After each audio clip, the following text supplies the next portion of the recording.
what if this Resident Evil game is nothing like the ones we played before?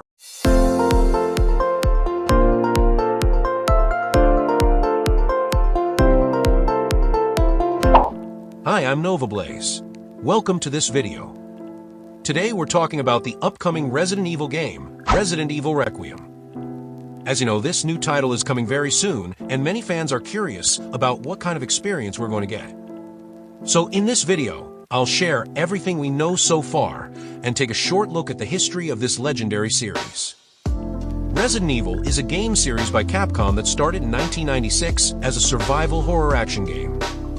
Over the years, with its intense atmosphere, scary moments, and exciting gameplay, it became one of the most iconic horror franchises in gaming history. Now, Resident Evil Requiem is officially the 11th main entry in the series and is set to release in February 2026.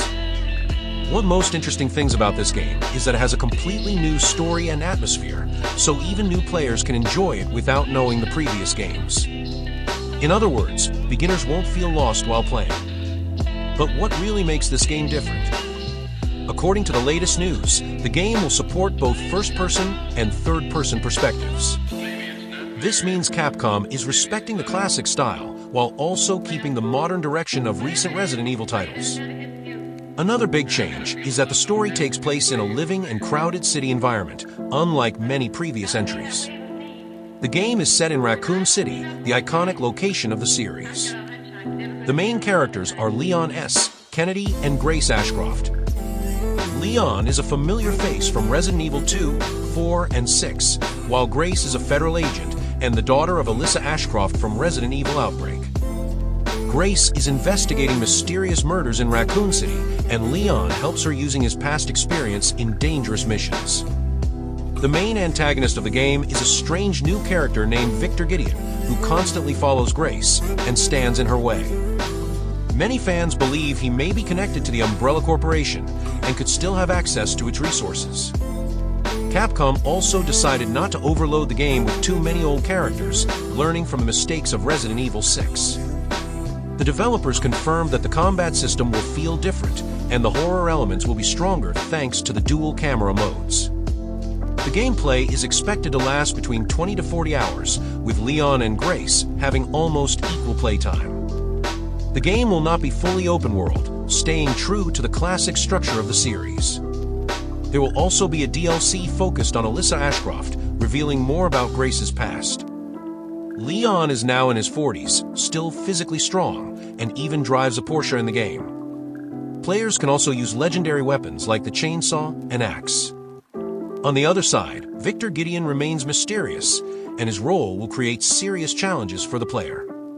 The director mentioned that Leon and Grace will experience two very different paths during the story, which will become one of the game's strongest features. Enemies will be more aggressive and will constantly hunt the characters. According to producer Masato Kamazawa, the main goal of the team is to scare players, and Grace will feel fear more than any other protagonist in the series. Unlike Leon or Chris, she is not a combat expert and must survive with limited resources. This will make players feel more tension and immersion. The game combines classic survival horror with new weapons and mechanics to create a fresh but familiar experience. Boss battles will return, but instead of pure action, they will focus more on strategy and exploration in closed environments, similar to the original Resident Evil games. One of the most exciting aspects of the series is character development, and Grace will slowly transform from a scared beginner into a strong survivor. Many believe this game could become one of the most anticipated titles after GTA 6. The return to Raccoon City, the comeback of Leon, and the fresh storyline all come together to create a truly exciting experience.